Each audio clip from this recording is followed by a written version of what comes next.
Diabetes নিয়ন্ত্রণে সাহায্য করবে ঢেঁড়স ভেজানো পানি। ঢেঁড়সের এমন গুণ কেউ কখনো জানত? অদ্ভুত শোনালেও বিশেষজ্ঞরা কিন্তু বলছেন ডায়াবেটিস রোগীদের জন্য বেশ উপযোগী এই সবজিটি। খাওয়া দাওয়া নিয়ে এমনিতেই ডায়াবেটিস রোগীদের চিন্তার শেষ নেই। কি খাওয়া যাবে আর কি খাওয়া যাবে না তা নিয়ে ভাবনা চিন্তা করতে হয় সব সময়। তাই হাতের কাছেই যদি এমন সমাধান মেলে তবে ছাড়া চলবে না কোনো মতেই। কেন খাবেন? ঢেঁড়স ফাইবার, ভিটামিন বি6 ও ফোলেটে ভরপুর। ভিটামিন বি ডায়াবেটিক নিউরোপ্যাথির আক্রমণ প্রতিহত করতে সহায়তা করে, পাশাপাশি নিয়ন্ত্রণে রাখে হোমোসিস্টেইনের মাত্রা।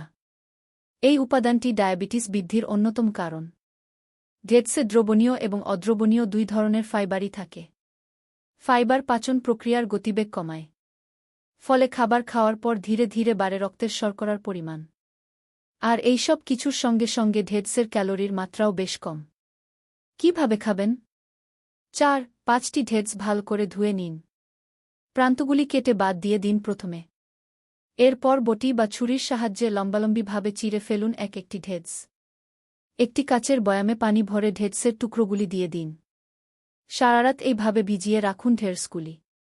সকালে ভালো করে চিপে বার করে নিন টুকরোগুলি। যে পানিটি পড়ে রইল সেটি পান করলেই ডায়াবেটিসে মিলতে পারে উপকার।